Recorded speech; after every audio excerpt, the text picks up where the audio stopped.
Are you sheltering in place, isolated, feeling alone? Well, then you're just like us. Hit me. From Studio P in Sausalito, the home of the quarantined hit, it's time for... Succotash. Succotash Shut In, the Soundcast stimulus package featuring snippets from Comedy Soundcasts.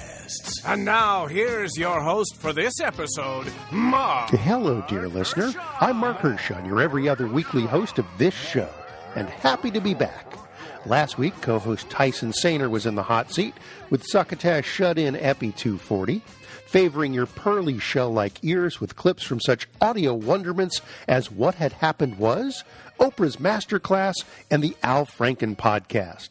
You can still catch that installment at our home site, succotashshow.com, as well as from Apple and Google Podcasts, Spotify, Stitcher, the Laughable app, iHeartRadio, and wherever else finer soundcasts are streamed and or downloaded. Just last week, the past 2 weeks actually, I was a guest on the Chill Pack Hollywood Hour with Dean Haglin and Phil Lernes, a couple of longtime friends of Succotash, where, along with comedian and writer Suli McCullough, I participated in a comedy roundtable discussion. We talked about our comedy influences, the effect of the pandemic on live performance, and the creative process, and more.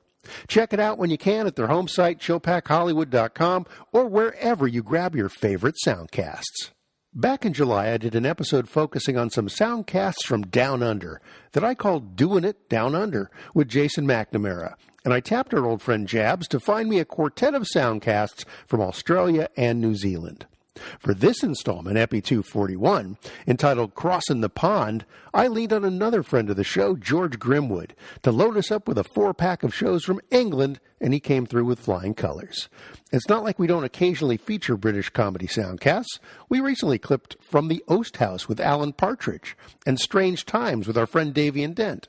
But on tap today, we've got 4 shows we've not featured before, including Looks Familiar, The Cheap Show, Rule of Three, and the Adam Buxton Podcast. This episode is sponsored, by the way, by Hendersons Pants' new Camo Pants. Let me wax on about George Grimwood for a moment. We met via the socials back in the early 20-teens, and then crossed paths in real life at, I believe, the 3rd Los Angeles Podcast Festival. You can hear a short chat I had with him while we were hovering in the lobby area, back exactly 100 episodes ago in Succotash episode 141. George runs the Podnose Network that carries a number of soundcasts over in England, which he points out is the, quote, UK's leading independent entertainment podcast network, unquote, with thousands of hours of content and more on the way.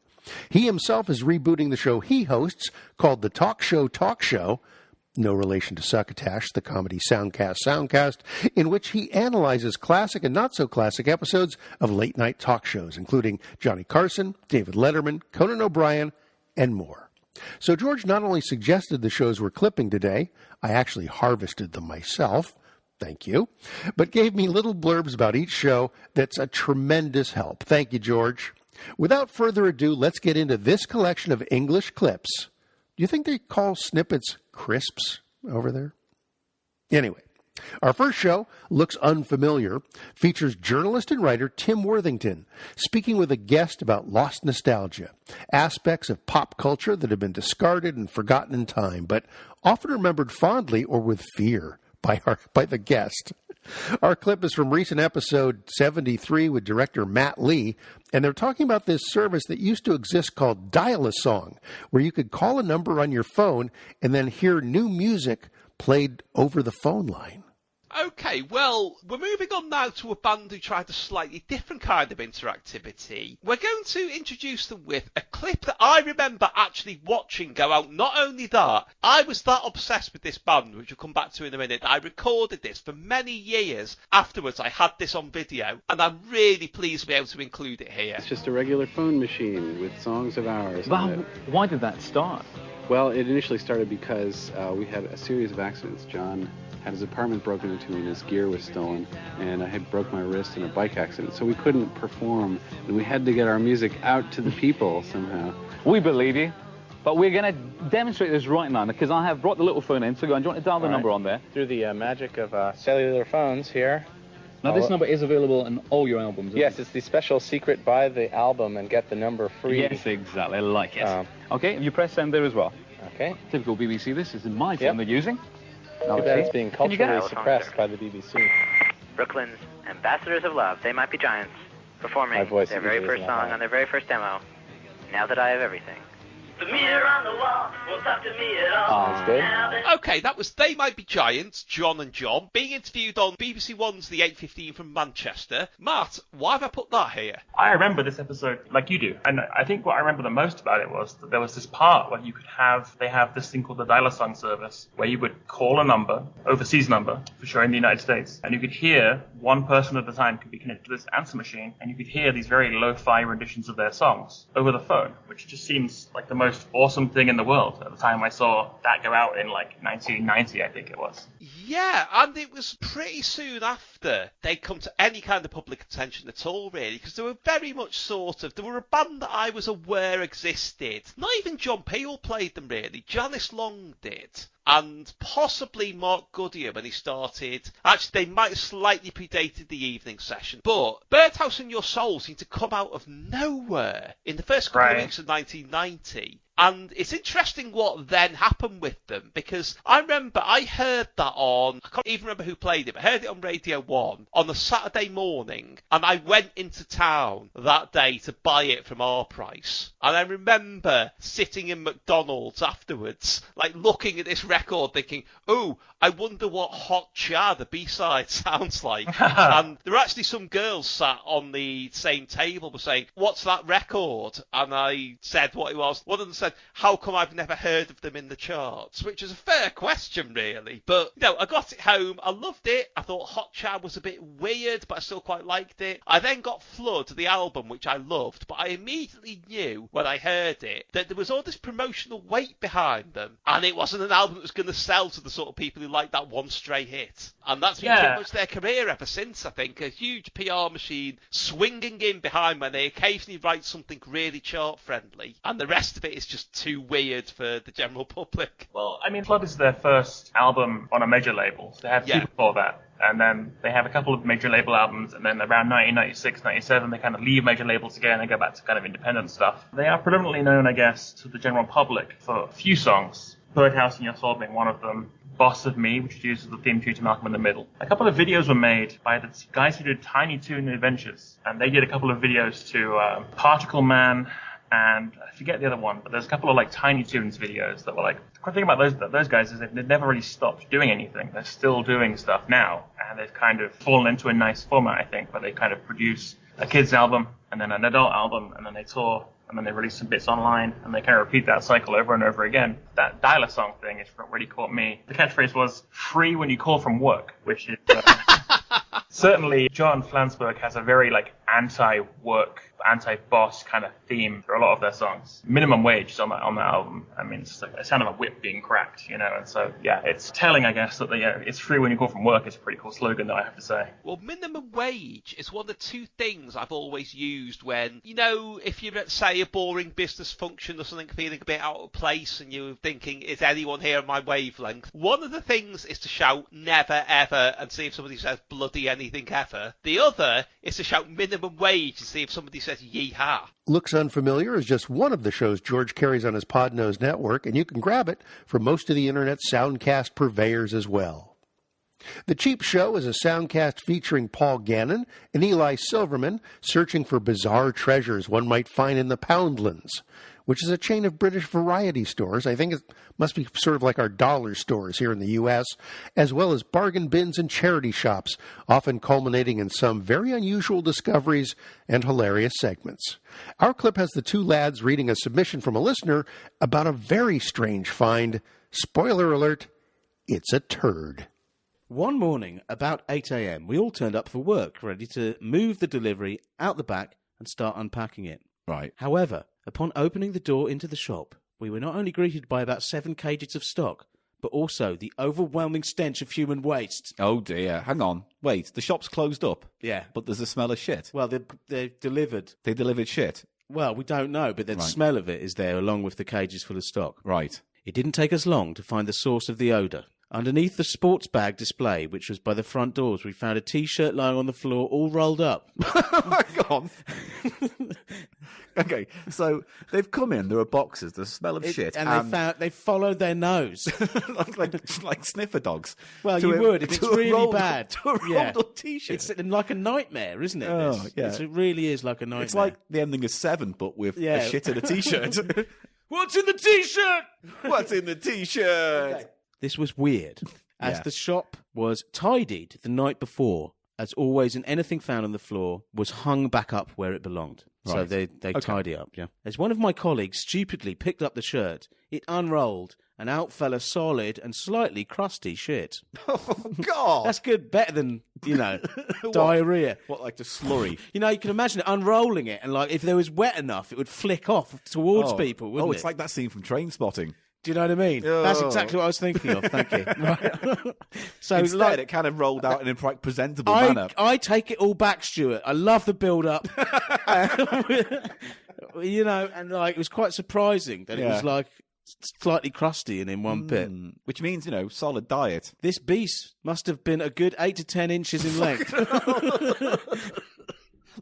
It looks like a big fucking old-fashioned rolling pin. It seems the delivery driver had been taken short. I like that expression. It seems the delivery driver had been taken short during the delivery and left us with an extra item. There must have been other ways to get rid of a shit. Because your job's on the line. How are you going to get away with that? Why not just take you in a van or whatever? It's one of their T-shirts. He didn't want to steal the T-shirt. That's the thing. Yeah, but instead he left his shit in the shop. Yeah, but it's not worse. It's worse. I know it's worse, Paul. But if someone steals a T-shirt, there are numerous, suspects because who works there, who comes in and out. If you are a delivery driver and you take a shit in the shop, roll it up and hide it, everyone knows it's you. That's the thing. Everyone knows it's you. He can't have been very happy with his job if he did that. But he could have. Why didn't he go to a toilet, or why didn't he get an empty carton of milk and try and and you know what's helping your argument here, what? Paul, is the fact that it was crusty and solid, because that would you usually have more control over those big hard babies. Do you know what I mean? The thing is, I'm trying to imagine. You could hold that in. They get a lot of purchase when you go for the double. Yeah, the double suck up. You can get spasms from that. Have you ever had those arse spasms? No, I've had it sometimes where you just like that.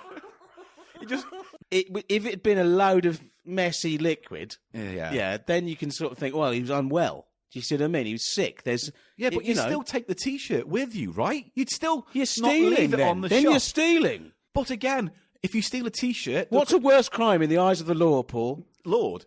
In the eyes of the law. Probably stealing a T-shirt from your place of work. Yeah, but here's what I'm saying: if you stole the T-shirt, you could get away with that. There's more chance of you getting away with it than leaving the evidence. It sounds to me like a dirty protest. It was like a resignation letter in the form of a T-shirt with a turd in the middle. Good diction. So that's from Stuart. Is that the whole letter? Stuart Moulding. You can use my name, I don't mind, he says. Good, because we've said Thank it a few times Stuart. now, Stuart. And he says we've got a good podcast and stuff. Thank you very much for that. I have questions still. Why? What's the thought process? You're the delivery driver. It's perfectly straightforward. You could have done it in the street. You've been driving from Swanage, all night or whatever. Yeah, but you're a delivery driver. This is par for the course. This is like you didn't know. It sounds like he has some kind of unique bowel flora where it just is like nothing. Now I need to take an 8 to 10 incher. Now I need to do a big crusty 8 to 10 incher. Yeah, you can't foresee the length of one of those beasts. You can only pray it doesn't last as long. Well, it's 8 to 10 inches. It's like poking out his mouth, isn't it? 8 to 10 inches, what? Like about that? You never know what you're going to find when you go hunting for bargains, do you? In England, it's apparently not a pastime for the meek. Check out more Cheap Show at your leisure. We're going to take a break right now for an advertisement from our longtime sponsor, Hendersons Pants. Holy Hannah, it is hot out there this summer, friends. Bill Haywatt here with welcome relief from Henderson's Pants so that you can beat the heat in style. I'm talking about their new camo cutoffs, the ragged edge shorts with a touch of desert machismo that's guaranteed to let a little cooling breeze in to where the sun don't shine. These aren't merely cheapo patterned knockoffs we're talking about. Every pair of Henderson's camo cutoffs is repurposed from genuine U.S. Army issue desert camouflage military big boy pants from a shipment that fell off the truck on their way to the Middle East. So some of our boys being out of uniform has turned into your good fortune.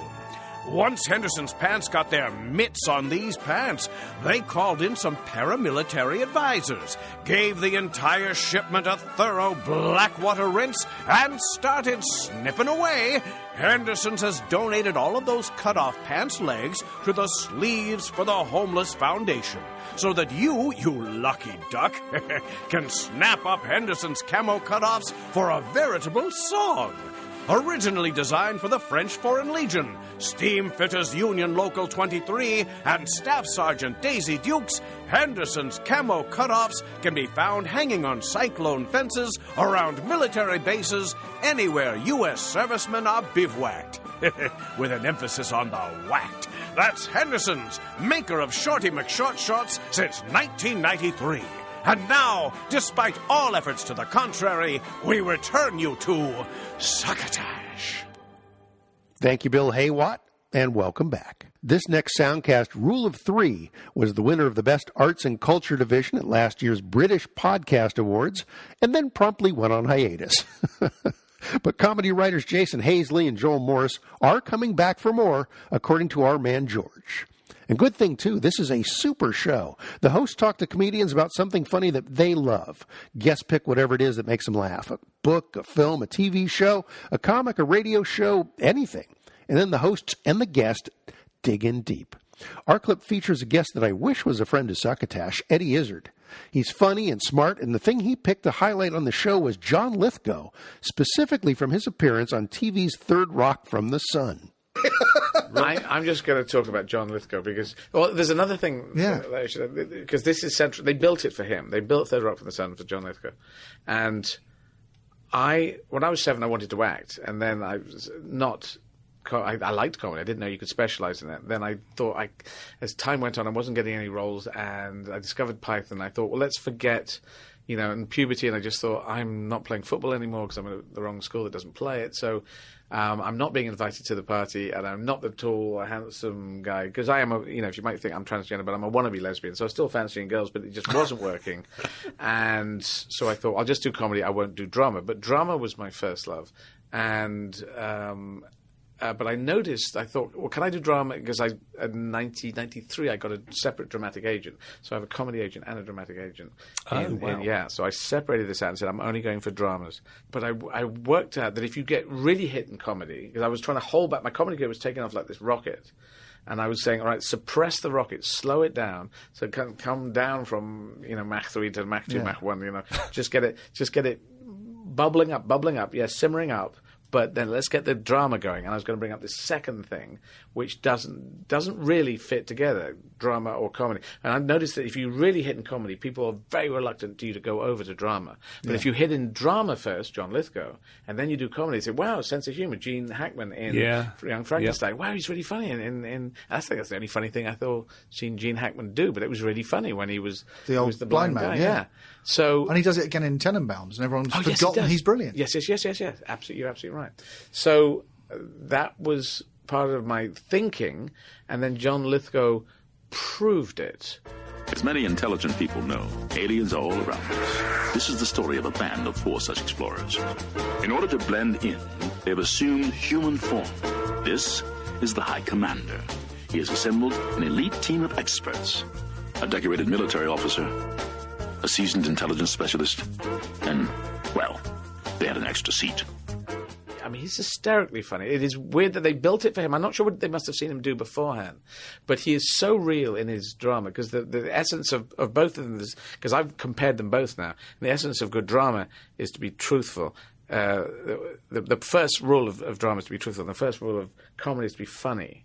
And you can actually be untruthful. You can actually break character. You can pull a funny face in a weird thing. You can do something against character and still get the laughs. But in drama, always be truthful, and you're not allowed to laugh, to get tears, to get anything if you're not locked into that character.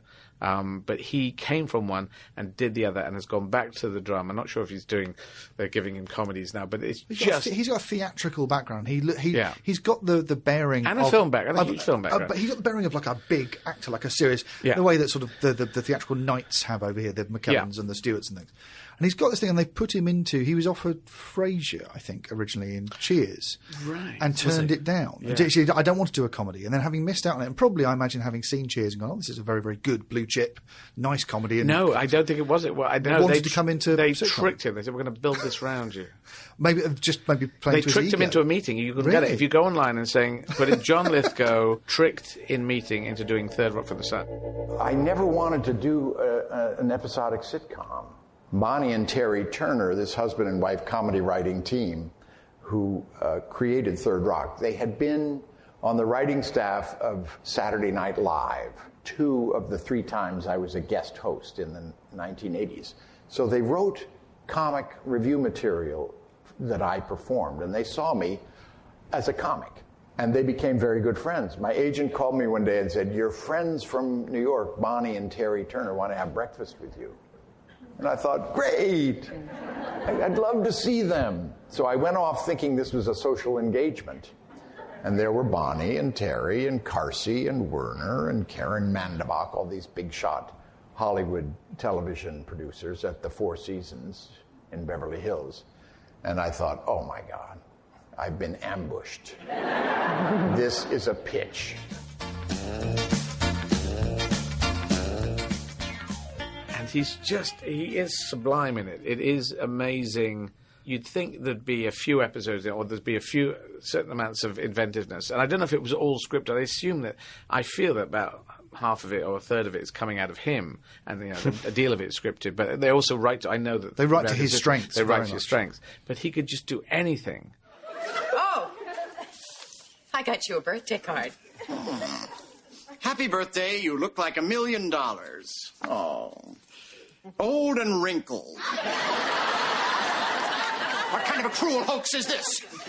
It's a Hallmark card. A hallmark of degradation? The first line lulled me into a false sense of security, and the second line ripped out my heart and slapped me across the face with it, awakening me to harsh reality. I love everything about this show. The conversation, the clips, the guests. Check out the several seasons of Rule of 3 when you get a chance, and wait with bated breath along with me for the hosts to come back from hiatus. The last clip for our episode comes from the Adam Buxton Show, which is an interview show, or a chat show, as they say across the Atlantic. Adam was originally part of Adam and Joe, a thoroughly enjoyable cult television series he did with Joe Cornish.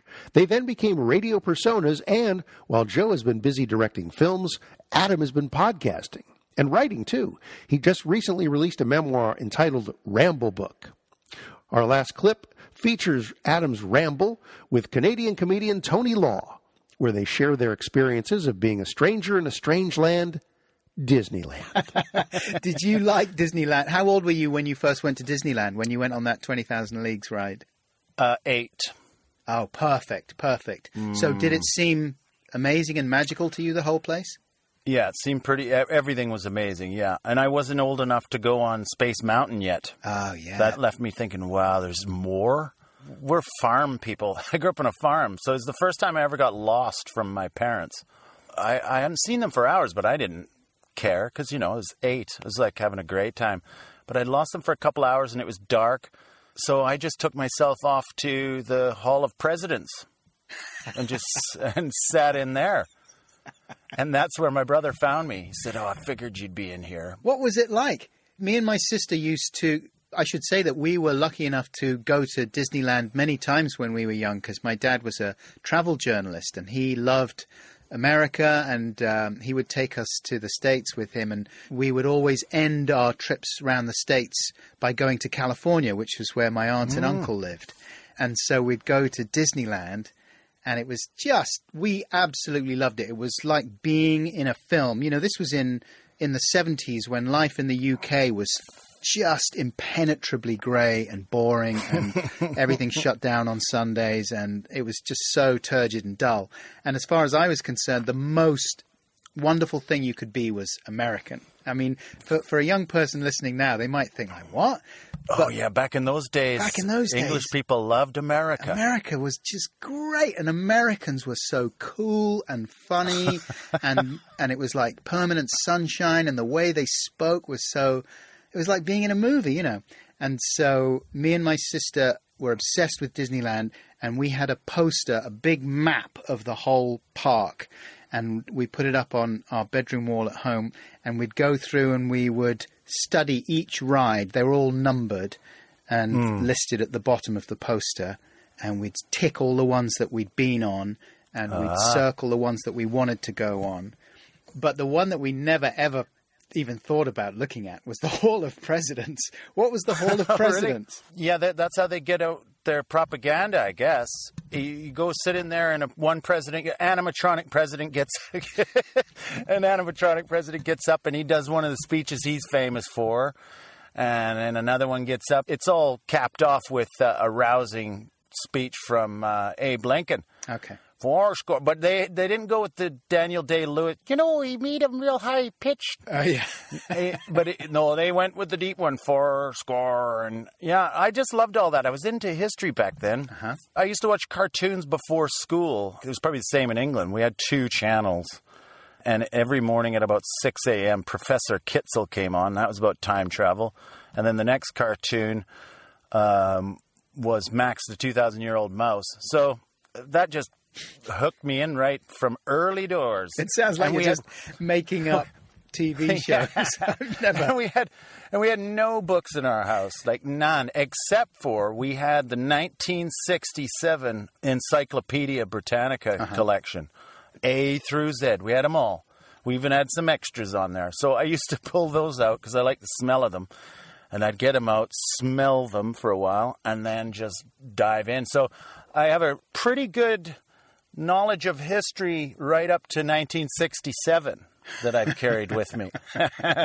I mean, I've changed a few views since then. But yeah, so that was what I was into. And then when I went to the Hall of Presidents, that was my kind of place.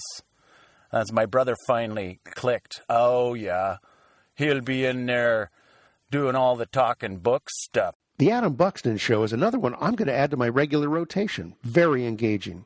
You can source episodes from adam-buxton.co-uk/podcasts, or just sift through the content of your regular podcast providers.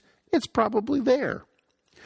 All right, that's a wrap on our listen to a few shows from across the pond. I realize that some of those accents from the British Isles might be a bit thick for some of our U.S. listeners, so I'll advise you to do what I do, listen again.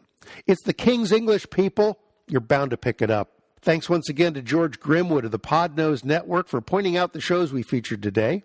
If you want to reach out to him, you can email him at podnose@gmail.com. He tells me that they are looking to expand beyond the UK content next year, so who knows? Maybe Succotash can finally get our network stripes. I would love to authentically be able to say, we're getting the sign from the network to wrap it up. Until then, we're just going to have to wrap it up ourselves. Remember that Tyson will be here next week with another bouquet of Soundcast clips for you, and I'll be back the week after with something nice for your ears. Until that time, stay safe, keep warm, wear a mask, wash your hands, and if anyone asks if you heard anything good lately, won't you please pass the Succotash? You've been listening to Succotash Shut In, the Soundcast Stimulus Package, with your host, Mark Hershon. Brought to you by Hendersons Pants and... Imagine your company's name right here. Find us on the web at succotashshow.com, on iTunes, on Stitcher, on iHeartRadio, on YouTube, on SoundCloud, on the Laughable app, and tattooed on your mother's rear end. You can hear us streaming and like us on Facebook. Follow us on Twitter at Succotash Show. Email us at tyson@succotashshow.com or call into the Succotash Skype line at our toll call number 818-921-7212. That number again is 818-921-7212. You can also upload clips from your favorite Comedy Soundcasts directly to us using our direct upload link at hightail.com/u/Succotash. Production of Succotash is overseen by Joe Paulino through the auspices of Studio P. Sausalito, the home of the hit. Our hosts are Mark Hershon and Tyson Sainer. Our musical director is Scott Carvey. Our booth assistant is still Kenny Durgis. And until next time, I'm your loyal booth announcer, Bill Haywatt, reminding you to please wash your hands and pass the Succotash. Goodbye.